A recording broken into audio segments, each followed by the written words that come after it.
Assalamualaikum warahmatullahi wabarakatuh. Selamat malam. Yang kami hormati dosen pengampu mata kuliah Multimedia Pembelajaran Fisika, Profesor Dr. Agus Suyatna MSI, dan Bapak Dimas Permadi SPD MPD, dan rekan-rekan yang saya banggakan.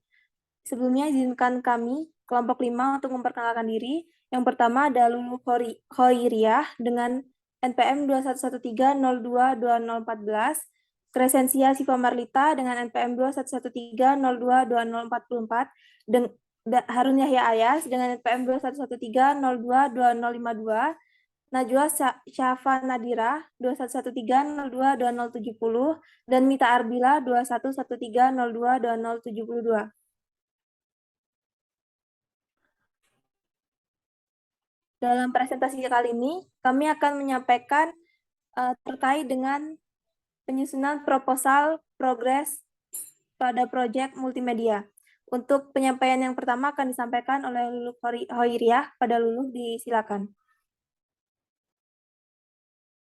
Baik, terima kasih Kresen atas kesempatannya. Di sini saya akan menyampaikan proposal mengenai proyek multimedia kelompok 5.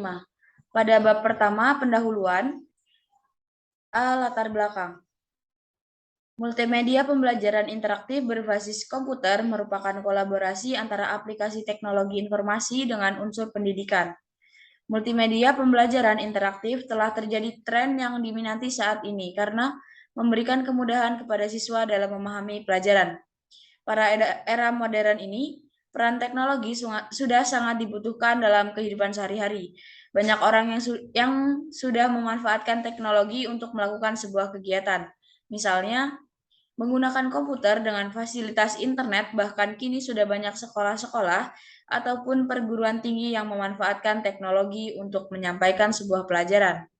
Sebagai contoh, guru atau dosen yang menggunakan Microsoft Office atau Microsoft PowerPoint untuk menyampaikan materi dalam bentuk slide dengan bantuan alat LCD proyektor. Namun, sekarang juga sudah banyak media pembelajaran yang diciptakan dan dibuat oleh manusia untuk menyampaikan berbagai informasi. Hal tersebut dilakukan agar proses penyampaian informasi dapat menjadi mudah dan orang yang menjadi sasaran dari media pembelajaran dapat dengan mudah memahami informasi yang disampaikan. Pembelajaran interaktif memiliki banyak keuntungan dalam proses dan hasil pembelajaran. Meningkatkan ketertarikan siswa terhadap pelajaran, memberikan variasi terhadap pola konvensional. Kemudian yang kedua, meningkatkan motivasi dan daya dorong untuk terus belajar sesuai dengan alur program yang ditawarkan. Yang ketiga, dapat digunakan untuk pembelajaran secara individual, tidak terbatas pada ruang kelas, dapat digunakan di mana saja. Kemudian yang keempat, mengakomodasi keberagaman kemampuan siswa antara lower, middle, dan higher. Kemudian yang selanjutnya, dengan kemampuan multimedia yang meliputi unsur teks, gambar, sound, animasi, video menjadikan pembelajaran interaktif lebih hidup dan tidak membosankan bagi siswa. Kemudian yang terakhir, sesuai riset yang dilakukan oleh banyak ahli, pembelajaran interaktif secara signifikan mampu meningkatkan hasil belajar siswa secara kualitas dan kuantitas. B. Tujuan pembuatan proposal. Tujuan pembuatan proyek ini adalah agar proses penyampaian informasi dapat lebih mudah dan orang yang menjadi sasaran dari media pembelajaran tersebut dapat lebih mudah memahami informasi yang disampaikan dengan cara yang lebih modern, praktis, dan interaktif. C. Manfaat pembuatan proposal. Manfaat pembuatan proyek ini sebagai berikut. Yang pertama, pembuatan proyek ini diharapkan dapat meningkatkan profesionalisme guru dalam proses pembelajaran. Dan yang kedua, dengan adanya proyek ini diharapkan pembelajaran dalam kelas semakin menumbuhkan proses yang kreatif dan inovatif dan berpikir kritis siswa. Mungkin cukup sekian pemaparan proposal dari saya. Saya kembalikan ke moderator. Baik, terima kasih Lulu. Untuk selanjutnya yang D, tempat dan waktu pelaksanaan. Untuk jadwal penyusunan proyek multimedia pada hari Selasa tanggal 13 bulan 9 2022, minggu keempat, yakni kegiatan membahas fase 1, yaitu tentang orientasi pada masalah atau pengenalan masalah. Tempatnya yakni di grup WhatsApp. Kemudian pada hari Jumat, tanggal 15 bulan 9 tahun 2022, minggu keempat, membahas fase 2, yaitu tentang mendesain perencanaan proyek yang dilaksanakan di grup WhatsApp. Lalu pada Selasa 20 tanggal 20 bulan 9, minggu keempat, membahas fase 3, yaitu tentang penyusunan jadwal proyek multimedia yang dilaksanakan via Vkelas. Untuk Jumat tanggal 23 bulan 9, pada minggu kelima, membahas fase 3, yaitu tentang penyusunan jadwal proyek multimedia yang dilaksanakan di grup WhatsApp dan juga Vkelas. Pada hari Selasa, tanggal 26 bulan 9, pada minggu ke-6, yakni membahas fase 4, ke atasin lagi. Stop. Yakni membahas fase 4, tentang pelaksanaan dan monitoring proyek yang dilakukan di KOS Crescentia. Pada hari Jumat tanggal 30 bulan 9, pada minggu ke-6, membahas fase 4, yaitu tentang pelaksanaan dan monitoring proyek yang dilaksanakan di grup WhatsApp via Vkelas. Kemudian pada hari Selasa tanggal 4 bulan 10 tahun 2022, pada minggu ke-7 membahas fase 4, yaitu tentang pelaksanaan dan monitoring proyek yang dilaksanakan di grup WhatsApp dan juga Vkelas. Pada hari Jumat tanggal 7 bulan 10 2022, pada minggu ke-7 membahas fase 4 tentang pelaksanaan dan monitoring proyek yang dilaksanakan pada grup WhatsApp. Kemudian untuk Selasa tanggal 10 bulan 10 tahun 2022, minggu ke-8, membahas fase 4 tentang pelaksanaan dan monitoring proyek yang sama dilaksanakan di grup WhatsApp. Kemudian pada hari Jumat tanggal 14 bulan 10 2022, pada minggu ke-8, masih sama membahas fase 4, yakni tentang pelaksanaan dan monitoring proyek yang dilaksanakan di grup WhatsApp dan juga dalam kosan. Kemudian pada hari Selasa, tanggal 17 bulan 10 2022, pada minggu ke-9, membahas fase 4, masih sama, yakni tentang pelaksanaan dan monitoring proyek yang dilaksanakan pada grup WhatsApp. Kemudian pada minggu ke-9 selanjutnya hari Jumat tanggal 21 bulan 10, kegiatan sama yang dilakukan pada minggu sebelumnya, dan pada Selasa tanggal 24 bulan 10 hingga hingga Jumat tanggal 28 bulan 10 minggu ke-10 masih sama membahas fase 4, yaitu tentang pelaksanaan dan monitoring proyek yang dilaksanakan di grup WhatsApp. Kemudian pada hari Selasa tanggal 31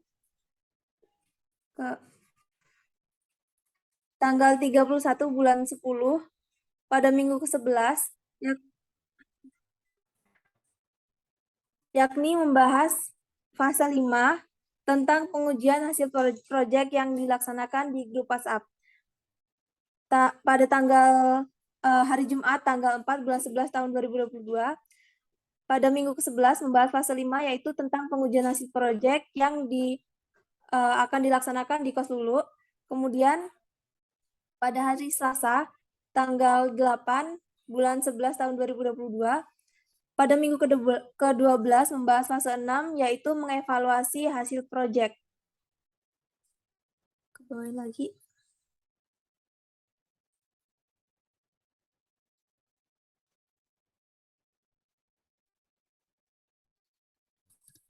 Baik, demikian yang saya sampaikan. Untuk penyampaian selanjutnya akan disampaikan oleh Harun Yahya Anas. Pada Harun, disilakan.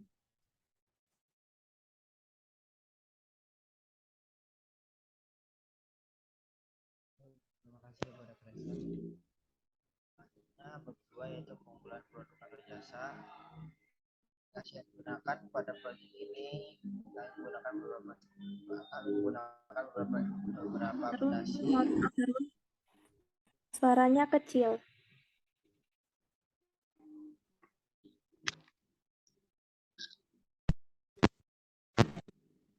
Benar nggak? Udah.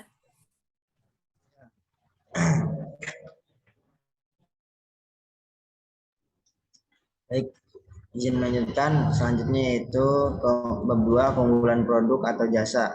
Nah, untuk aplikasi yang digunakan pada proyek ini menggunakan beberapa aplikasi untuk membuat media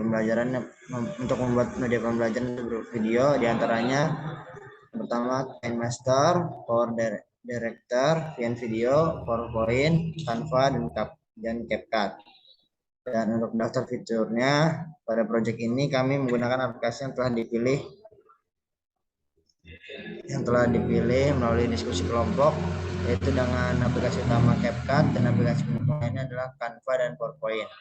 Dengan fitur pendukung dalam aplikasi tersebut yaitu yang untuk aplikasikan CapCut-nya yaitu pengedit video, pengedit teks, overlay, efek, filter, pengatur format ukuran video, dan pengatur kesesuaian video.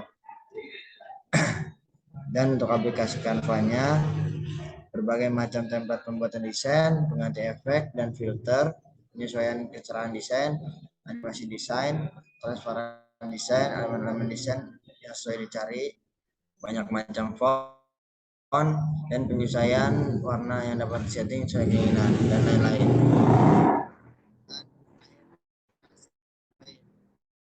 Aplikasi ini digunakan sebagai pembuatan desain untuk penayangan slide-slide materi. Fitur yang ditampilkan terbatas karena kami tidak menggunakan versi premium. Ini itu storyline atau storyboard.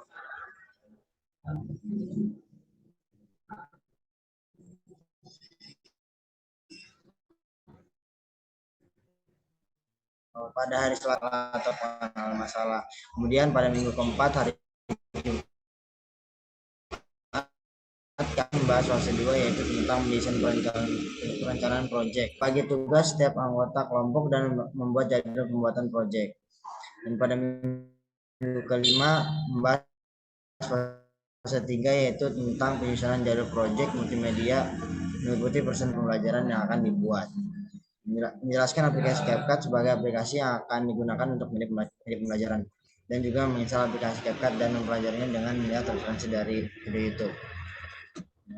Pada minggu ke-6 fase 4 yaitu tentang pelaksanaan dan monitoring proyek, yaitu membahas penentuan sub materi yang akan dicantumkan dalam pembuatan media pembelajaran, menentukan pengguna dari media pembelajaran yang akan dibuat, membuat skenario materi, dan juga membuat susunan teks materi yang akan dicantumkan dalam media pembelajaran dan mencari referensi. Dan pada minggu ke-7 fase 4 yaitu tentang pelaksanaan dan monitoring proyek, diantaranya itu mencari referensi, membuat desain awal, dan juga membuat desain proyek dengan naskah yang sudah dibuat. Pada minggu ke-8 membuat peta konsep agar memudahkan dalam mengatur proses pembuatan proyeknya. Diskusikan solusi dari masalah dalam pembuatan proyek, melaporkan proyek progres, membuat peta konsep agar memudahkan dalam mengatur proses pembuatan proyek, dan mendiskusikan solusi dari masalah pembuatan proyek dan melaporkan progresnya. Selanjutnya pada minggu ke-9 kami membahas fase 4, melanjutkan pembuatan proyek, melaporkan progres, mendiskusikan solusi dari masalah dan pembuatan proyek, dan pembuatan proyek. Pada minggu ke-10 menyelesaikan pembuatan proyek media pembelajaran, melaporkan progres proyek, menyelesaikan pembuatan proyek media pembelajaran, dan melaporkan progres proyek. Kemudian pada minggu ke-11 kami akan membahas fase 5 itu tentang pengujian hasil proyek, melakukan presentasi proyek, melakukan penilaian terhadap hasil proyek multimedia. Dan pada minggu ke-12 kami akan membahas fase 6 yaitu mengevaluasi hasil proyek, menganalisis proyek jika masih terdapat kesalahan, dan menyelesaikan juga pengumpulkan proyek. Mungkin saja penyampaian dari saya. Kembalikan kepada moderator. Baik, terima kasih Harun. Untuk selanjutnya yang akan menyampaikan adalah Najwa Safa Nadira. Kepada Najwa disilakan. Baik, sebelumnya terima kasih. Selanjutnya di sini saya akan memaparkan bab 3, yaitu proses produksi. Yang pertama, alat dan bahan. Alat dan bahan yang akan digunakan dalam menyelesaikan proyek ini adalah yang pertama laptop, yang kedua ada handphone. Selanjutnya jadwal pelaksanaan proyek.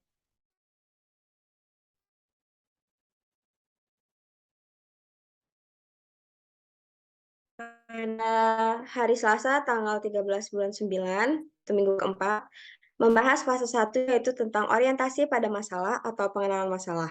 Dengan keterangan diskusi, memberikan penjelasan mengenai multimedia pembelajaran, menjawab pertanyaan mengenai media pembelajaran yang mengembangkan kemampuan berpikir kritis dan sikap ilmiah. Pada hari Jumat tanggal 15 bulan 9, yaitu minggu keempat, membahas fase 2, yaitu tentang mendesain perencanaan proyek. Dengan keterangan pembahasan dari fase 2 yaitu mengenai kegunaan dari multimedia pembelajaran yang akan kelompok kami buat. Membagi tugas setiap anggota kelompok, penjadwalan jadwal proyek.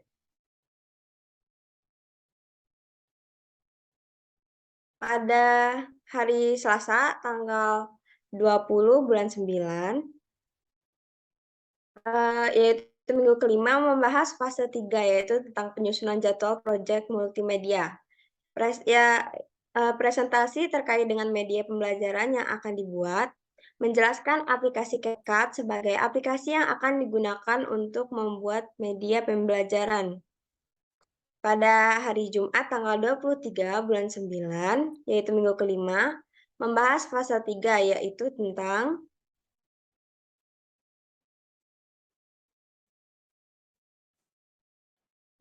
tolong di-scroll lagi.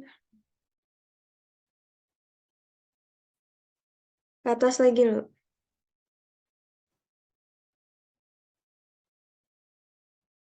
Tentang penyusunan jadwal proyek multimedia, yaitu menginstal aplikasi CapCut dan mempelajarinya dengan melihat referensi dari video YouTube. Selanjutnya pada hari Selasa tanggal 26 bulan 9,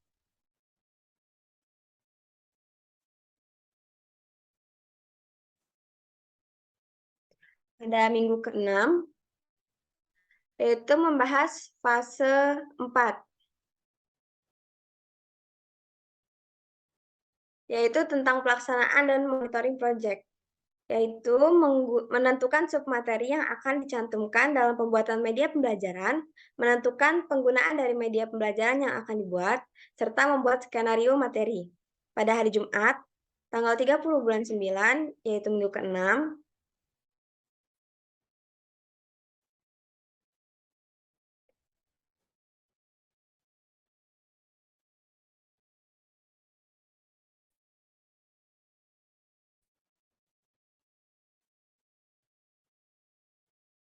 membahas fase 4, yaitu tentang pelaksanaan dan monitoring project. Membuat susunan teks materi yang akan dibuat, dicantumkan dalam media pembelajaran, serta mencari referensi.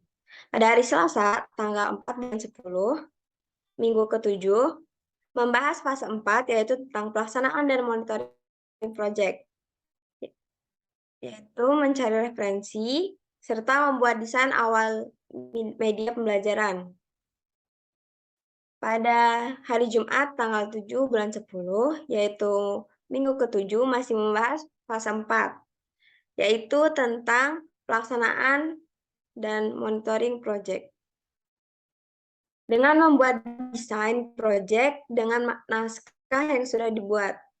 Pada hari Selasa, tanggal 10 bulan 10, minggu ke-8, masih membahas fase 4, yaitu tentang pelaksanaan dan monitoring project. Dengan membuat peta konsep agar memudahkan dalam mengatur proses pembuatan proyek dan mendiskusikan solusi dari masalah dalam pembuatan proyek.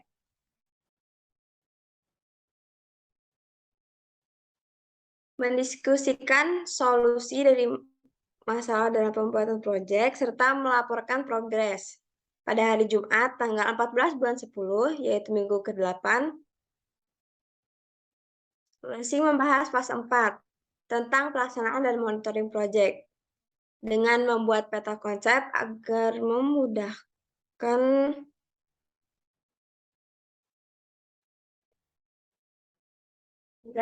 dalam mengatur proses pembuatan proyek serta mendiskusikan solusi dari masalah dalam pembuatan proyek.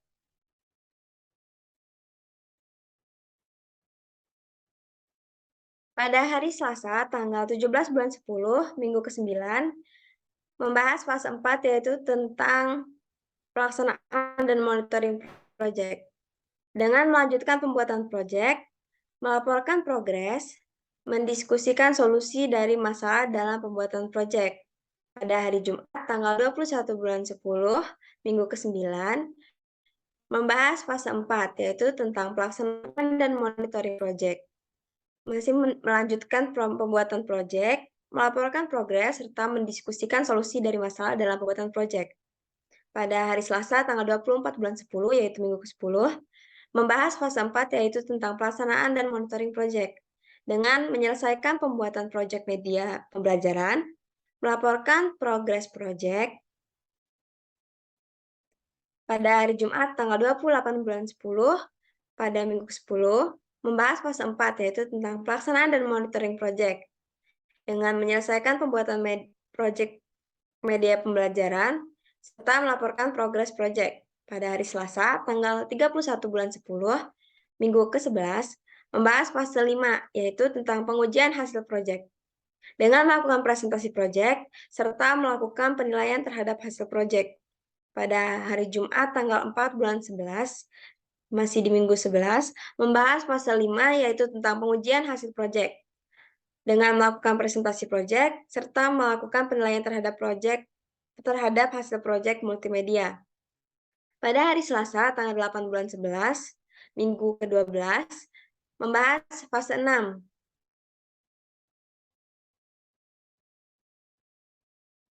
yaitu mengevaluasi hasil proyek dengan merevisi proyek jika terdapat kesalahan, menyelesaikan dan mengumpulkan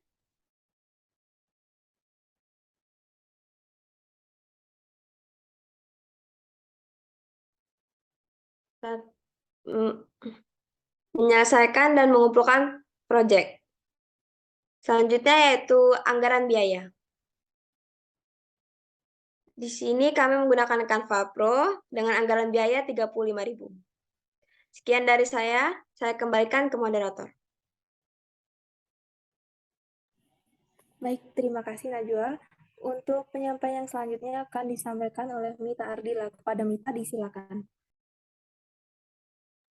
Baik, terima kasih moderator, yaitu saya di sini akan menyampaikan mengenai kesimpulan dari proposal yang sudah kelompok kami buat, yang dimana proposal yang sudah dijelaskan terkait dengan perencanaan dan progres serta proses dalam pembuatan proyek multimedia pembelajaran.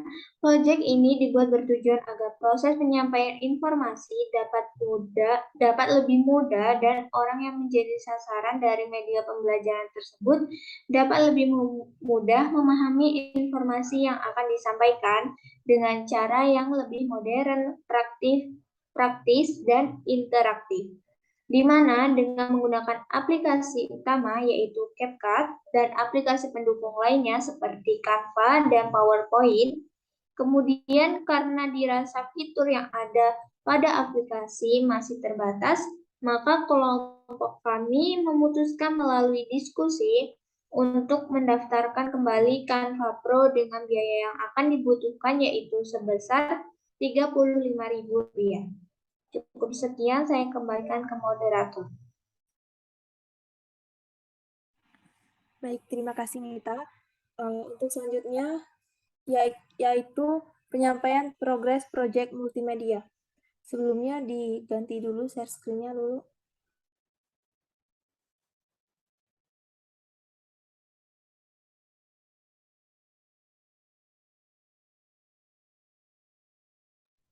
Apakah share screen-nya udah terlihat?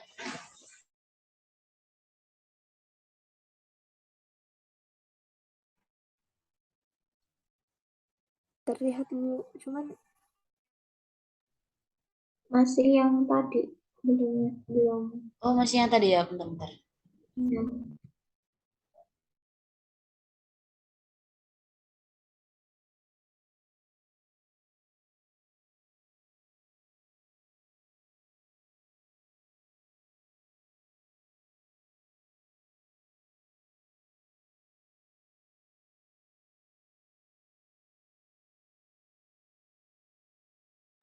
Kalau sekarang gimana? Udah ganti belum? Udah. udah.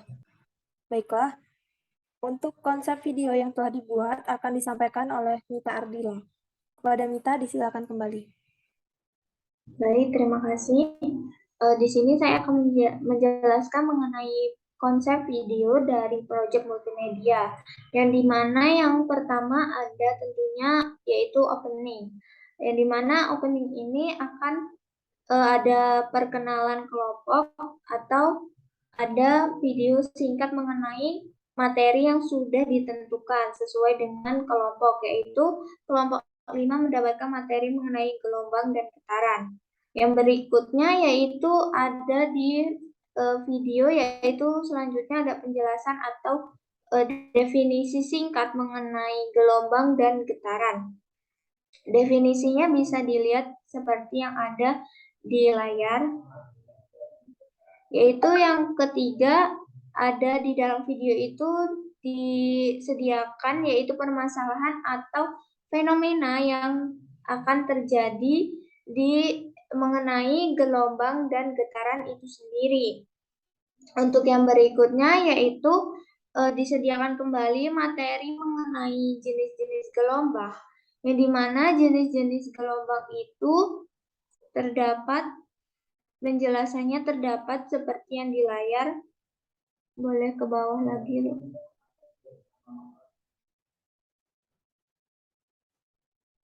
Di sini kami sudah sediakan penjelasan atau materi yang cukup komplit atau bisa mudah dipahami oleh peserta didik yang akan menonton videonya. Yang berikutnya yaitu terdapat contoh gambar atau video yang dimana videonya video fenomena yang akan memicu berpikir kritis dari siswa yang akan menonton video itu sendiri. Dari situ diharapkan siswa mampu memahami karakteristik dan sifat gelombang pada peristiwa-peristiwa yang terjadi. Yang sebelumnya tadi sudah dikasih tahu kayak gambar atau video fenomena yang biasa terjadi dalam kehidupan sehari-harinya. Yang dimana di situ ada contoh-contohnya yaitu refleksi, yang dimana refleksi itu merupakan pemantulan, yang dimana peristiwa pemantulan akan berlaku hukum pemantulan gelombang, yaitu sudut pantul sama dengan sudut datang. Yang selanjutnya ada difraksi. Difraksi merupakan pelenturan, di mana yaitu akan terjadi ketika cahaya yang sedang merambat atau melalui suatu penghalang atau celah sempit yang akan menimbulkan pola-pola gelap terang pada layar.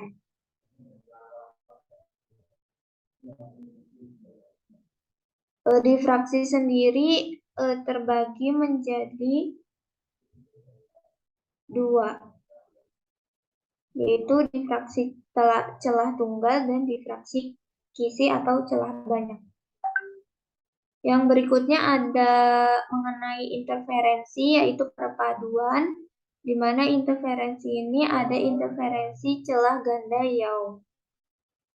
Yang terakhir, yaitu diharapkan peserta didik atau siswa mampu memahami dan menyelesaikan soal-soal yang sudah disediakan pada video terkait dengan gelombang dan getaran yang sudah dijelaskan sebelumnya. Mungkin itu saja yang dapat saya sampaikan. Saya kembalikan ke moderator. Baik, terima kasih Mita atas penyampaiannya. Mungkin itu saja yang dapat kelompok kami sampaikan. Apabila ada kesalahan, kami mohon maaf. Kami akhiri. Wassalamualaikum warahmatullahi wabarakatuh.